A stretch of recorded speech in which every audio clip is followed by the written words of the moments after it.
That's the finest podcast out on the void sea. Hacked in the dark. Who's hosting this podcast with its co-host 3? Emma. Eli. Nychelle. Who's guesting in what lovely game shall we see? Justin. Mothlight. Hacked in the dark. Hacked in the dark. Hacked in the dark. Hacked in the dark.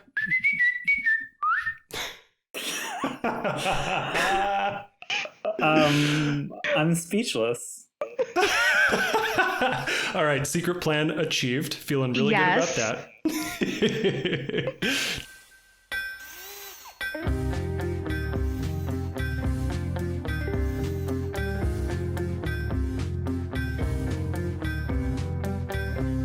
Welcome to Hacked in the Dark, a podcast featuring Forged in the Dark games and their designers. I'm Eli, and my pronouns are he, him. I am Emma, and my pronouns are she, her. And I'm Nychelle, pronouns she, her, and we'll be your hosts for today's episode. Yes, today we sit down with our guest who has never, ever been on the show before, Justin Ford, to talk about his upcoming game, Mothlight. Welcome, Justin. Hi, thank you for hosting today. Yeah, you bet. Real change of pace for you, huh? Yeah, it would be really awkward if I was interviewing myself. I believe in your power to do it, though.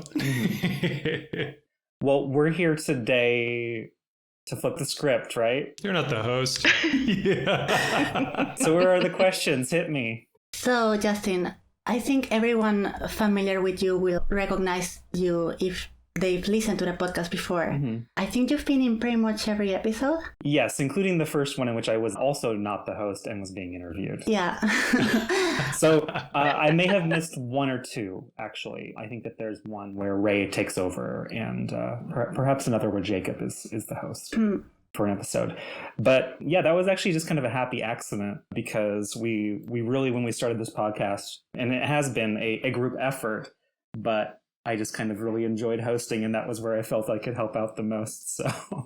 So yeah, booking people and doing interviews is kind of how I've been producing the show, right. I guess. So what's curious is that even though we've heard you a lot interviewing all sorts of designers, mm-hmm. I don't think we've heard a lot about your experience as a designer in particular. And I was pretty curious about what your trajectory has been so far, how you got your start in game design, and all of that. Yeah, my backstory. Let's see. So I guess I kind of consider my start in game design as beginning in about 2010 when I ran my first game. Just like a lot of people, it was a Dungeons and Dragons game.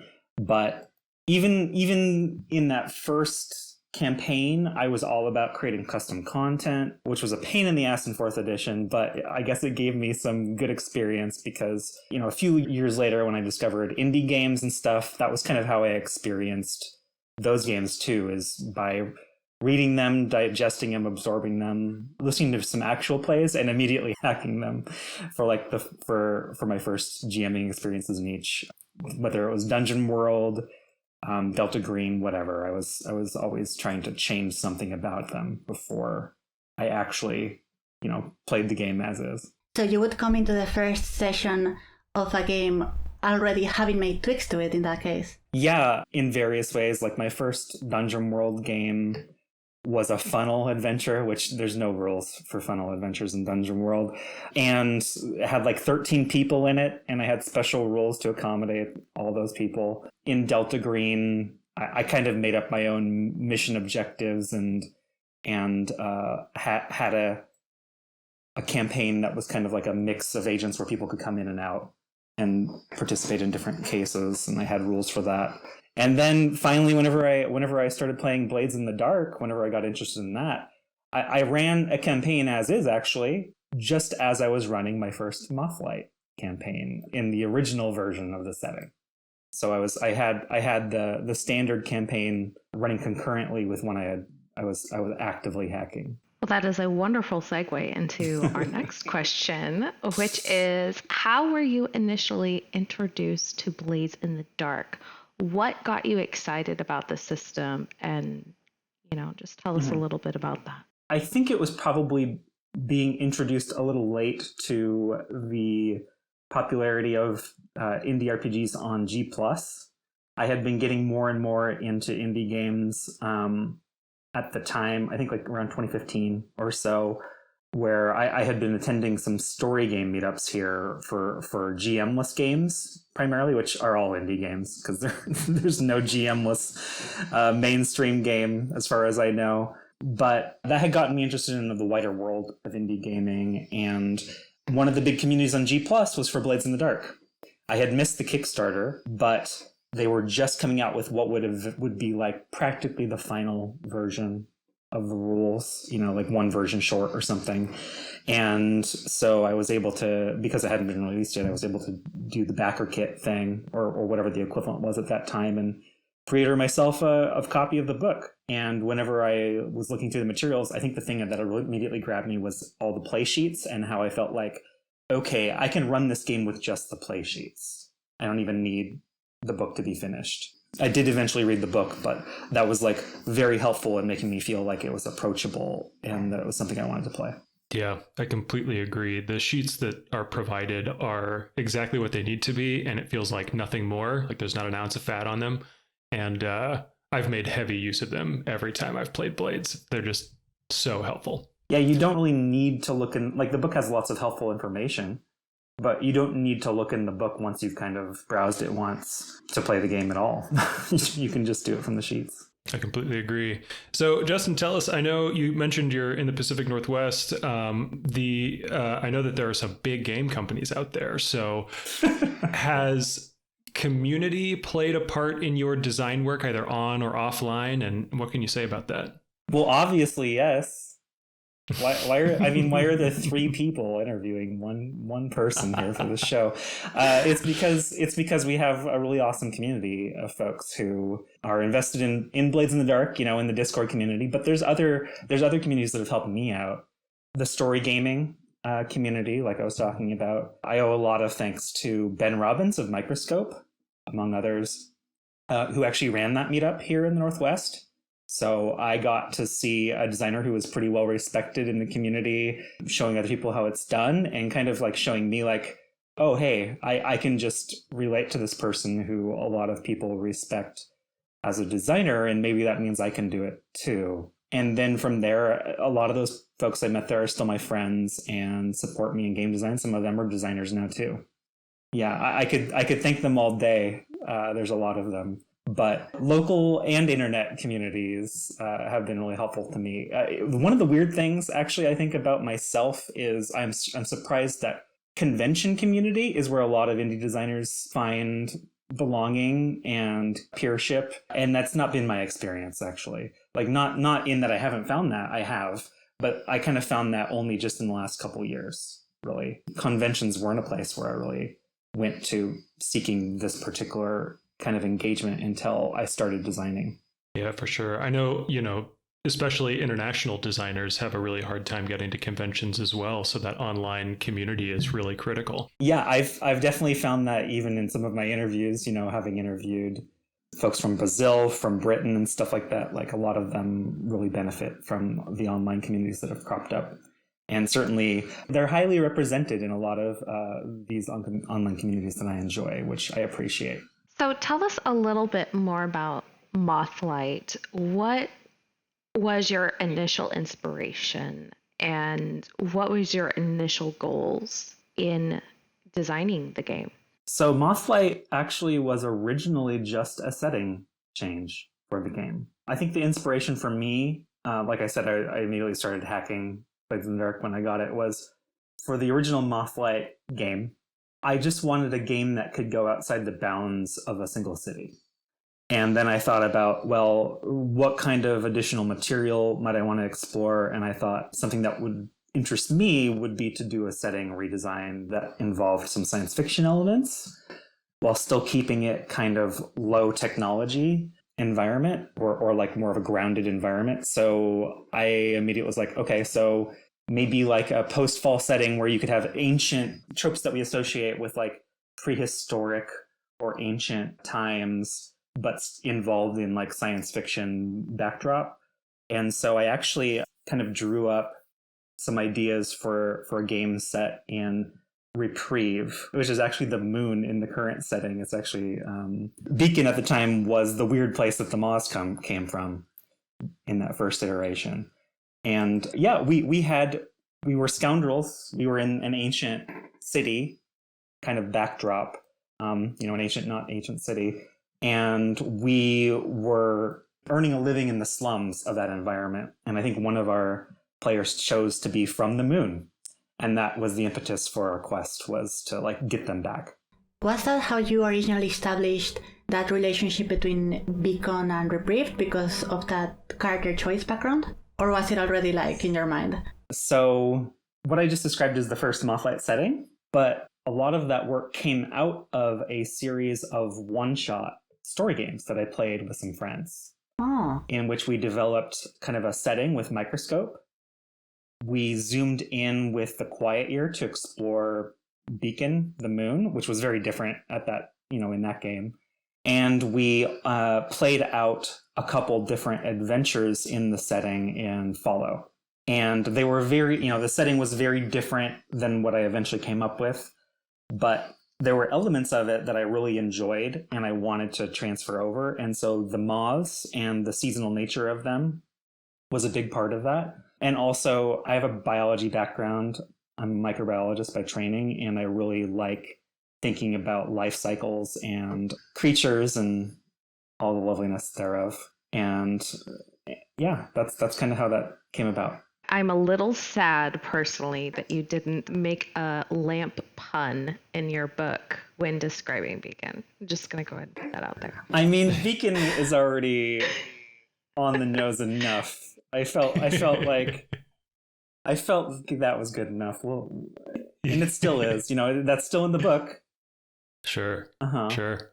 There's only so many moth puns that the game can take. So Justin, you said something earlier about a lot of the early work on Mothlight was actually exploring the setting through different games, which is a really cool idea. Is that typical to your development process, or can you talk a little bit generally about your development process and where Mothlight is in that process right now? That's a good question. I would say yes and no. I've definitely done it before for other games, but where it mostly comes into the design process is just by playing a variety of games. I think people can kind of populate their mind with fun ideas and like ideas that really excite them. And I then can use those ideas to inspire the games that I make. So I definitely draw heavily in every game that I make from other games I've played. I'm someone who unabashedly reuses material from the games that I've run or that my players have come up with. And if I really enjoy it, I will gladly just sprinkle it into every other game that I play or create. And that is kind of a good shortcut for, creating content, but it's also just like a good idea, I think, for anyone who is trying to create something that they feel they can engage with regularly and with a level of excitement, is to like unabashedly just take from the things that excite you. It doesn't matter if they've been done before or if you've used it before. Don't be afraid to steal from yourself and from your players, so long as you thank them in the acknowledgments and that you're not like stealing anything that they themselves are going to use, or if you do, ask them. But people sometimes hold themselves back and hold themselves to a standard of everything has to be original. And yeah, that's too much work. Make it easier on yourself.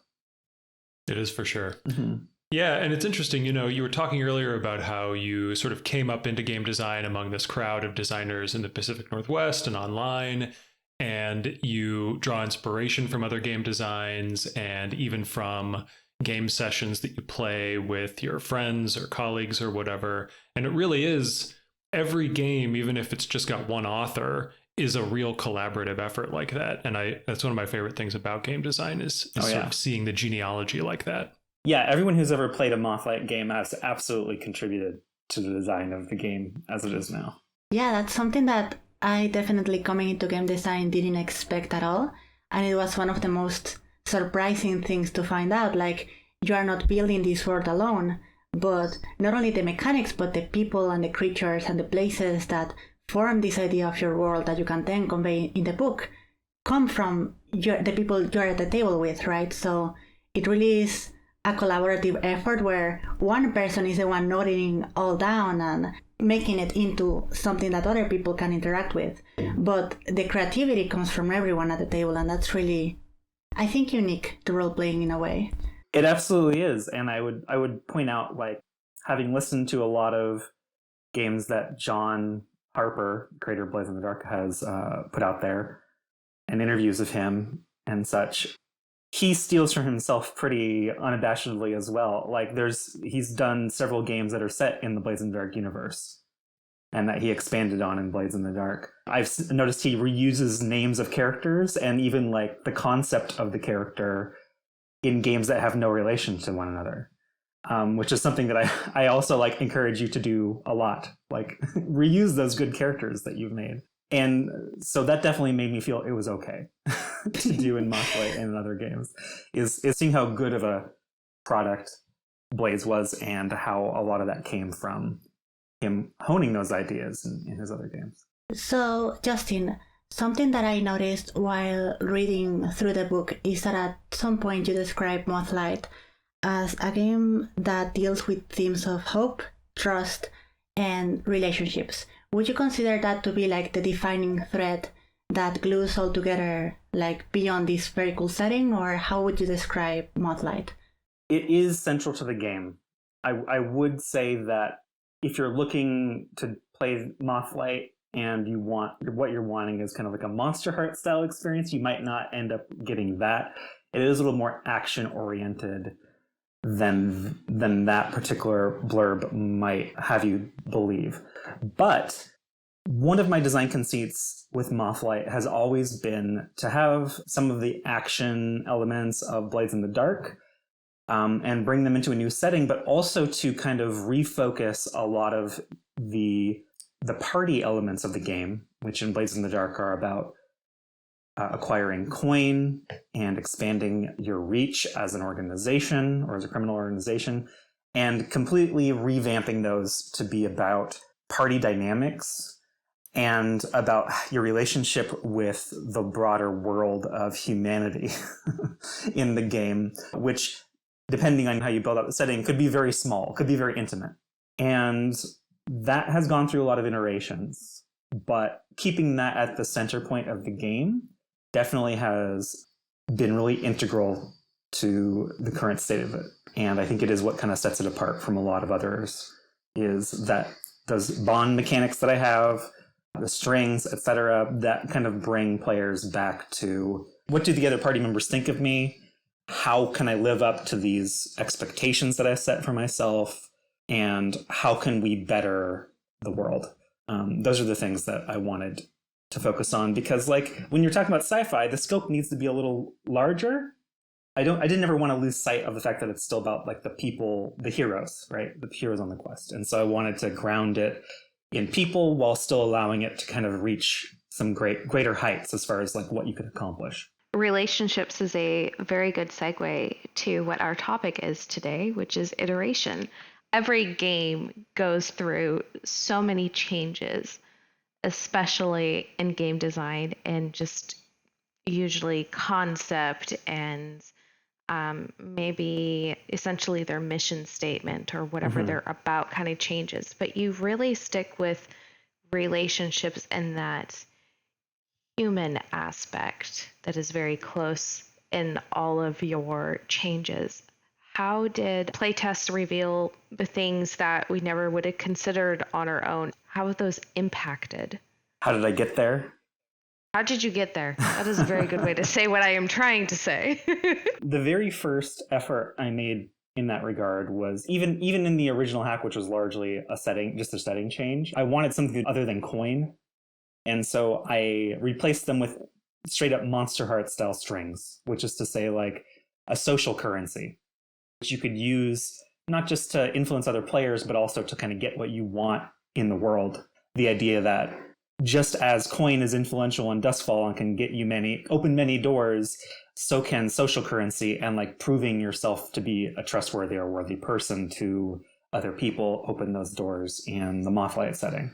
that has actually kind of stuck around. It's changed. It's now more of a GM currency at this point to introduce complications based on the promises you make. But as far as iteration, like currently in the game, there are doubt mechanics for players to kind of air their feelings about themselves. There are bond mechanics, and the friends and rivals list that you keep is a little more important than it is in Blades, and actually has some mechanical impact on your interactions with people. But there were a lot of other systems I tried. Eli was in a playtest with me where I was testing out bond clocks, and those worked okay. But ultimately, I felt that because of that playtest, I kind of was like, this is a little too crunchy. It's a little too complicated. And some people have actually really, when I made the change to make it more about the friends and rivals list again, with some modifications, some people actually were sad and actually wrote me. One fan of the game actually wrote me an email like, "What did you do to my bond clocks? I was, I was really ready to run this campaign, and I was very excited about them, and I just wanted that crunchy relationship drama." And I was like, "Okay, well, you can still play with that version of the game," but for myself in playing that game, again, it worked, but it felt a little too, the focus ended up being on, raising your relationship level.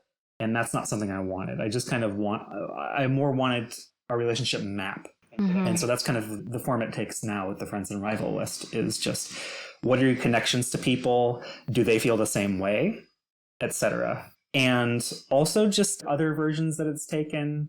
For a while, there was, again, relationship levels, and they would kind of drive a bunch of the abilities in the game. And that was actually a lot of footwork I did to reimagine a lot of the special abilities around that. And that was really fun to consider as a designer, but ultimately I just ended up scrapping a lot of that work because I came back to the idea, I just want this to be a relationship map.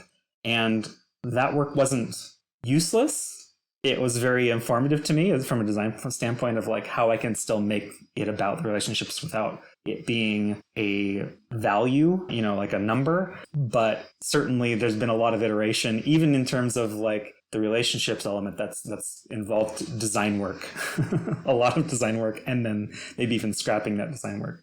I know it's common here on the podcast to tie the topic of the show to Blades in the Dark. And oftentimes that is most appropriate when you're talking about a specific mechanic and how Blades in the Dark handles it. But of course, Blades in the Dark also went through a lot of iteration. Mm-hmm. I think anyone who spends time on the Discord server is familiar with the History of Blades YouTube video. I think it's an interview between John Harper and Andrew Gillis. We also know there are little trivia bits, there used to be a murder action, and that's such an evocative, pointed thing. Anybody who's working on actions in Forge in the Dark game benefits from knowing that specific example, because it's such a clear picture of how flavor and utility are attention in game design, right? Are there any inspirations that you took from the iterative process that you saw Blades go through, or is there a favorite iteration of Blades that you would like to point out, or anything like that? Yeah, there's a couple. One is John's willingness to throw things away. It was really inspirational for me and encouraged me to try new things, sometimes even throwing things out and then coming back to them after figuring out the problem that was keeping me from using it. I've done several versions of the action system that I've just tossed and then kind of come back to before. I have done all kinds of things with the special actions in the game that I have iterated on, then reverted, and then iterated on again. So being ready to toss materials is something I would say he definitely inspired me to be bold about and to do. I think the other thing is to design something usable, playtest it, and then iterate.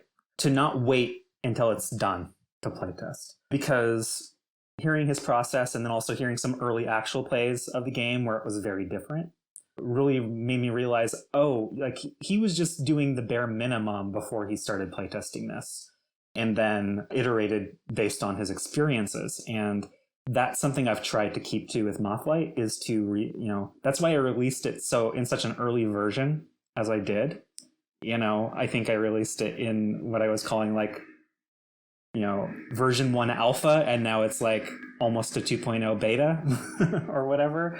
It's because I needed feedback. I'm someone who likes to have feedback when I design.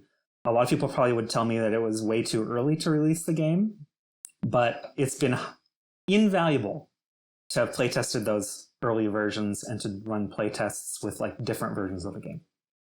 Absolutely. Yeah, I do find that playtesting is so invaluable, and I know that Harper had several and multiple feedback on Murder in the beginning. There were some people that really enjoyed it and didn't want it to change. But wasn't he the one who didn't like it in the end? Yeah, and he was like the only one who didn't like it. Mm-hmm. Yeah. But overall, it helped shape the game into the system that it is, and it's so much more, I think, evocative into what wonderful system it is. And that's a wonderful thing about playtesting. And with Mothlights, I don't remember how many different times you have posted stuff in the Discord of like, oh, I'm working on this, and I'm like, this is completely different than the last time you posted this exact same thing. I'm not as good as some people as posting the change logs, for Mothlight, but people can kind of tell when I'm about to change something, because I just blurt it out to whoever was listening at the time. Yeah, 100%. Feel free to throw away your stuff. Save a version of that stuff, because you might bring it back and you don't want to have to rewrite it all. I highly recommend you make multiple copies of your work for every version that you do, but throw it out and reimagine it. Justin, you talked earlier about the relationship mechanic and how it went through several iterations, and it eventually was kind of crunchy. It had relationship levels and that sort of thing, and you cleared that away. Do you find that generally as you iterate, you are paring away mechanics versus adding them, or is it like a balance? How does that work for you? Oh, it's definitely a balance of the things. So like my philosophy for Mothlight has generally been to pare away from Blades in the Dark as a background. And then from there, I've built some things onto it. But my feeling is I kind of started with an idea of what complexity level I wanted the game to be. And my feeling was I want it to be right at or beneath Blades in the Dark in terms of complexity level. I want it to feel just as easy to run upon once you become familiar with the rules. But I didn't want to deal with some of the fiddlier stuff of Blades in the Dark, or stuff I felt like was easily forgotten in the game, which some people find really useful to have those vestigial bits to the game that they can then turn into something bigger. But personally, I wanted to have a little bit less of that. So I had a concept I want it to be so complex, and for it to be, thinking of like a difficulty level of learning the game. And my difficulty level I decided upon was medium. I wanted a medium complexity game. So the first thing I did was pare down a lot of stuff. I didn't even have crew books at first for the longest time. That cut out a lot of stuff. That cut out a lot of material and made the game very simple. Interestingly, in the latest version, one of the things I'm most proud of is coming up with a formula for packs, my version of crews, that I think really works for the game and adds a lot of that complexity back in the form of setting creation and in the form of goal building for characters. And that's something I'm really proud of, and it is more complex in some ways than the Blades in the Dark crew books, but less in others in terms of like tracking of information. So it is a process, but I did come with the concept of paring down. I had certain things I wanted to cut out. I really love writing special abilities, but I have a love for abilities that give you lots of general permissions as opposed to ones that give you mechanical fiddly bonuses. That sounds really judgy. I'm not all that judgy about it. You can include fiddly bonuses in your game. They're good. But that's just my personal preference. And so that's something I tailored Mothlight too, is my own preferences in that regard. And I recommend you do the same because it'll be a lot more fun to design. It's very interesting that you going back to what we mentioned earlier, that you mentioned that the game got a lot more of complexity added back in once you started to implement the crew books, because I feel that in Forge in the Dark, like a lot of the game really lives in those sheets, in the character sheets, in the crew sheets. It's really where the meat of what's happening at the table comes forth, right? And that's what's interesting about it. And I was wondering if you envision each pact with a different level of difficulty. If you think that some are easier to get into at first, or if it's more of each pact allows you to have some moderation of difficulty within that pact. That's a great question. I did and I do, and that's actually still evolving. Because the packs are probably the biggest thing I'm working on right now is adding more packs into the game. For people who don't know, currently you can play as the Promise, which is kind of an open world quest-focused pact, or Scavengers, which is a mission, sort of a mission-based one where you're trying to survive in the wilderness or in a difficult situation. And one is much more focused than the other. And I would actually say for that reason, its difficulty is lower. Its difficulty in terms of like complexity of the mechanics, and also the footwork you have to do to plan for each session. The Promise is more improvisational work. So you have to think a little more creatively about like what are your objectives going to be, what tasks are we going to do, and how the different fronts affect the world. I have a couple packs planned for the game that I have some design work on, and they're probably also going to be more in like more focused but more mechanically complex range of things. So for jammers, it's going to be a sports themed pact, and it's going to have special sports mechanics that will help you determine like winners and losers in a sports contest. And it's going to have a tournament style campaign where you go up against your opponents in battle, essentially. And whether you win or lose, the campaign will continue, but you play out a season of the game. And then there's going to be I also have one planned called Slayers, which is a more action-focused one for players who really like the combat of Blades in the Dark games, which a lot of people do. And it's going to be focused on defending your territory from kaiju, essentially. Wow. It's fascinating that you bring that up, because it feels like that goes all the way back to I've got this setting, so let me try it in Microscope, let me try it in A Quiet Year. And, you've got a basic glue that lets things exist and coexist together.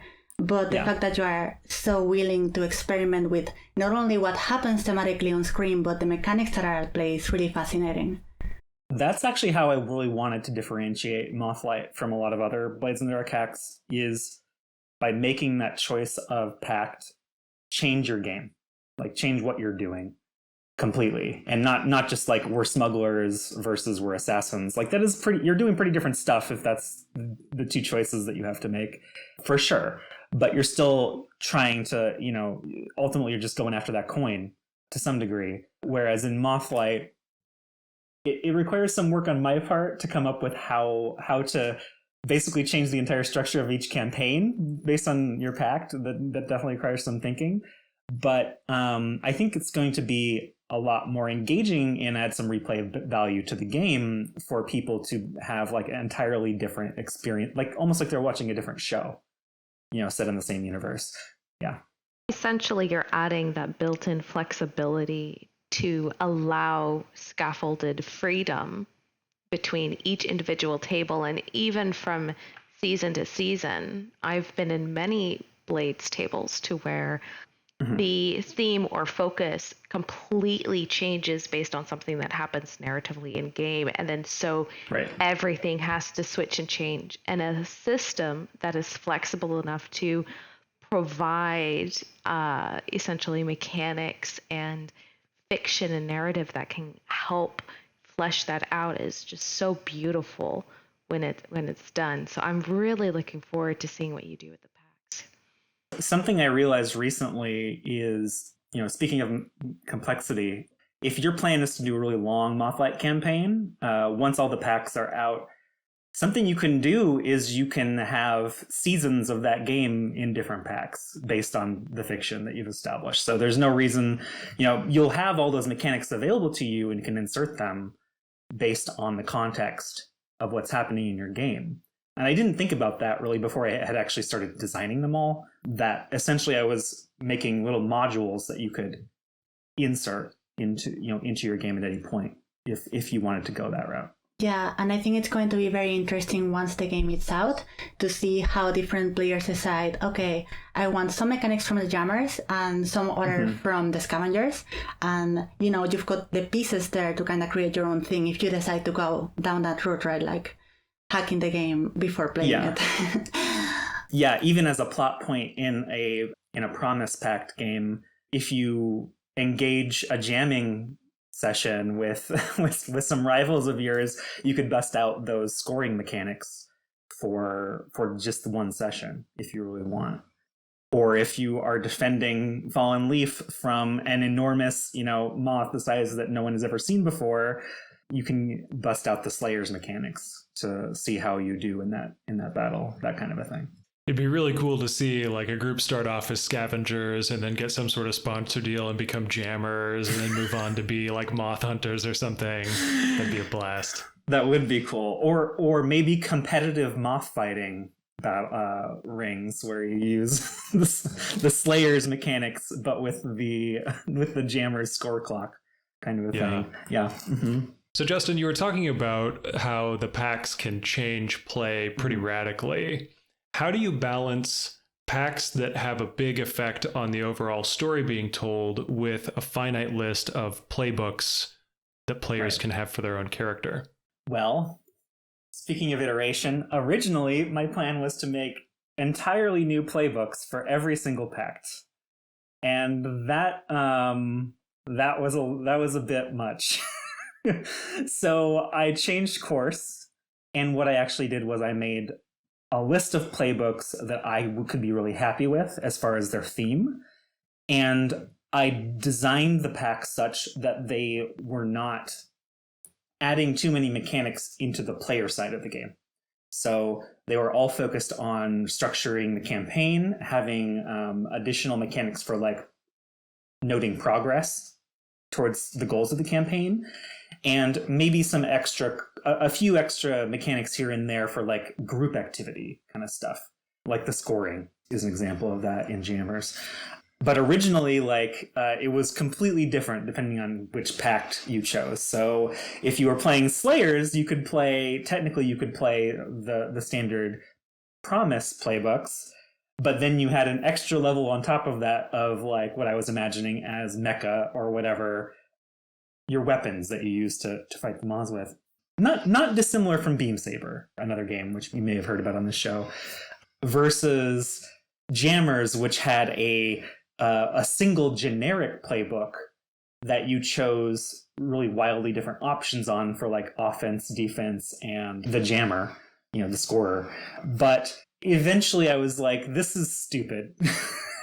For me as a designer, like I've definitely seen other games where people put that much work and intricacy into everything, and I was like, I've already done a lot of this work, but I'm realizing that I don't want to keep having to do this going forward. If I add more stuff to the game, it needs to be more modular. And so I went back and I reimagined the playbooks actually first to be less setting specific and to have more generic themes while still being flavorful. And then that realization was highly integral actually for the latest development in the pack sheets, from making them more of a world creation element and like more focused on what session 0 is like and establishing the themes of the campaign you're about to play. And I'm so happy that I did that because they feel a lot better now. They're a lot more approachable. And also I even came up with new ideas for playbooks, and I added a 9th playbook to the game that I really actually like. And the only thing that changes now, if you choose a new pact, is your action list changes to reflect the themes of that game. because that's just a very simple cut and paste kind of a thing in my game. And my game doesn't use the traditional experience system for dots and stuff like that. So it was a really easy thing to just like plug and play the different action lists.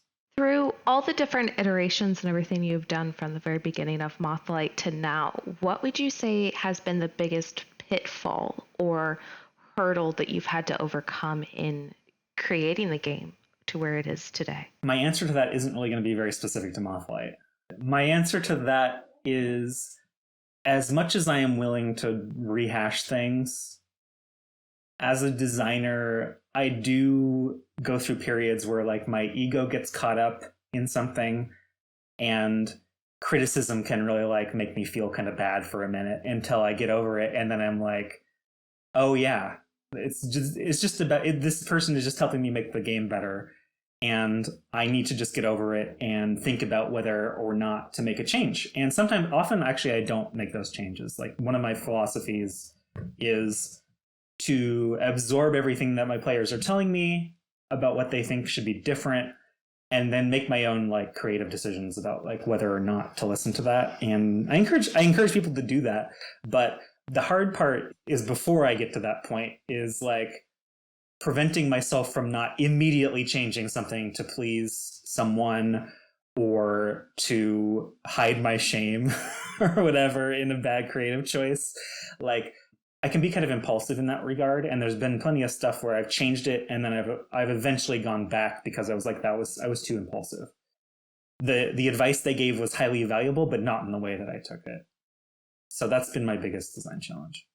Very good advice. Very good advice. Seriously. I do the same thing when I'm working on something. Someone will put in an edit and you're like, oh no, I need to immediately go and change that. Or why didn't I see that myself? Not realizing that they are looking at it from an outside perspective compared with. Yeah. And there's a really tough balance of listening and absorbing what they're actually saying, or what maybe even not, they might have a suggestion that's completely off base, but it's a sign that you should at least look at that thing and think about it. I tend to believe that, players, especially whenever it's a new game that they don't know very well, like, their suggestions for how to change things are generally pretty off base, but they're pretty accurate as far as identifying what is problematic or difficult to understand. And getting to that point through your own ego is maybe the hard part of that experience. Yeah, it's like game design, it has a lot of long, lonely hours, and you're making a game that is intended to be shared with other people. And so there's a lot of vulnerability that comes along with the act of sharing. Designing can be very personal, can be very fulfilling on its own, but then you put it in front of other people and it's like, oh, it reminds me of that Yeats poem where he says, but I being poor have only my dreams. Tread softly because you're treading on my dreams, right? Which, full disclosure, I learned that line from the movie Equilibrium, so it's not like this is particularly highbrow. Equilibrium? The Matrix ripoff? Yes. Wow. Scene Bean, man, he knows how to say a line. It's stuck with me ever since. It's a good Matrix ripoff. Yeah, sure.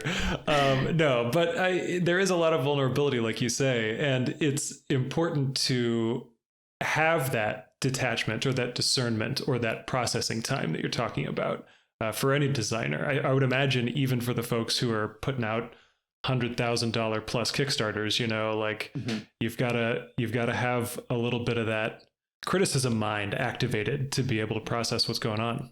100%. And some days it gets to you more than others. I'm someone who's prone to anxiety at times, and it can really like eat at me at times. But usually once I process it, I'll have like a period of high productivity, like making some really positive changes. So I recommend people do listen to it no matter how hard it is, but also keep in mind that like until your game is done, it's not done. And any criticism that people have, you can address it or you can not, and it's either is equally valid. Don't beat yourself up for having to change a thing or for not changing a thing. Ultimately, the game is just a form of expression, and however you express yourself is valid. That's why I like to see designers of like all different skill levels and design goals in the Discord, is because it's kind of really, there are times where I wish I was just doing a simple like setting change, or like just, the Unusual Suspects jam last year was amazing for me because I was like, this feels easy. And it's so validating. Maybe I should just do this. Maybe I should just do this from now on as a designer. But then I get, 3 people interviewing me about my game, and that also feels good. Shall we start scening again for you? You're in the driver's seat, so. Precisely. It's good that you are aware of this. So Justin, I have another question here, talking about iteration on Mothlight a little bit. You've been developing it for more than a year, right? More than a couple of years? Yeah, I'm thinking about when I started. The initial setting hack kind of counts. I wasn't trying to make a whole new game at that point, even though I did a lot of writing for it. That kind of came back mostly in just setting info for this version of the game. So I think as far as actual development on this version of the game, I would say since 2019, I've been working on it actively, which to me, that is a long time. I've done other games since then, so I need to keep that in mind that I haven't just been working solidly on Mothlight. I think because of other priorities, it probably has another year of development, just because I have other things that I've signed on to or that need tending to. But I'm holding myself to finding some way to release it. I'm curious, with a development cycle that's measured in years, I'm always in that boat too. And with a lot of iteration that's happened in that time, has anything remained a constant from the very beginning? Like, has even the core loop been something that has remained true, or like any themes or anything like that? I'm thinking about it, and there might be some small things, but no. So it's like mostly a Ship of Theseus sort of situation.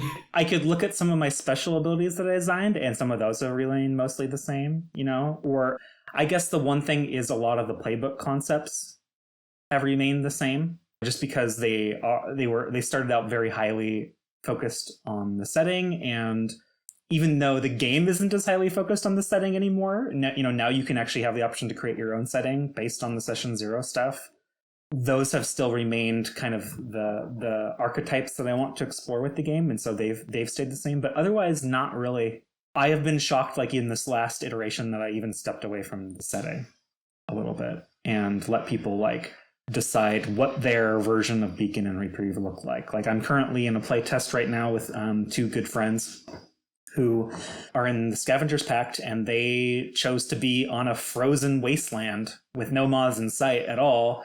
They're scientists who have survived a collapse of their infrastructure on this remote research planet, and are basically surviving in this sub-zero planet that bears no resemblance to anything I ever imagined for Beacon or Reprieve. So yeah, but I think that's a strength. You can do a lot more, and you can do the stuff that your players are interested in. So no, nothing's remained the same. And that's great. That's a good thing. I want to reiterate that. Everything's changed for the better. Totally. Speaking of things turning out for the best, we 3 hosts, being brand new to the show, are here to make things the best that they possibly can be. So we have a totally new segment of the podcast. It's time for the lightning round. Oh my god. Lightning round. So Justin, tell me, what is Mothlight's favorite color? Quick. Oh my god. Turquoise. Is it bioluminescent? Yes. Can you befriend the moths? Absolutely. Can you date the moths? No one's done it yet. I'll say that. Can you carbon date the moths? Yes, depending. Depends on what they're made out of. What would we need to carbon date the moths? You would need a sample of their flesh. Though I think that I'm not sure if that would work, actually, because it would be live. Now you're making me think of science questions. I shouldn't have asked a microbiologist this question. Well, we all know which one Emma wants to know. How many phases of the moon are there? It depends on your setting. In the original version, 1, because you were always in an eclipse. So just 1 lunar eclipse all year round. Do you also have a cool name for the sun, or is the sun just the sun? Speaking of moth puns, I call it chrysalis. Yes. Okay. Correct answer. 20 points. Does the setting of Mothlight have a hollow earth similar to Godzilla versus King Kong? God, I would love to see people play in that version of the setting. Spoilers, Eli. I actually do imply that there are tunnels leading deep into the earth, so possibly. Were they created by the moths or a different species all entirely? They were created by the predecessors. Dun, dun, dun. Do the moths talk? I think if you're going to date them, yes.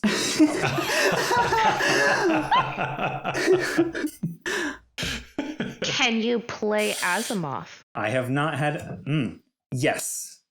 Because I actually leave it for the shell playbook specifically, for example. I leave it up into the air what makes you different. And you very well could be a bioengineered moth of some kind. I don't see why not. Amazing. Well, thank you, Justin, for joining us today. We're going to release you from the lightning round here and now. But we're so grateful that you came on the show and you gave us all of your insights into your game Mothlight and the topic of iteration. So thanks so much. No problem. Thank you, Eli, Nychelle, and Emma. Again, I would love to see you co-host with me sometime, because this is the best little group of hosts that this show has seen, including myself. Oh, shucks. I think we're all blushing now. So if any of our listeners want to learn more about you and your game, where would you direct them to? I would direct them first maybe to my Twitter, if you use Twitter, @Mothlands, where you can find links in my profile to my various pages on drive-thru and itch.io. But you can find Mothlight itself. Mothlight itself is only available on itch.io at moth-lands.itch.io. It's currently in the beta version. Whenever I do release the book, that will be available on drive-thru as well.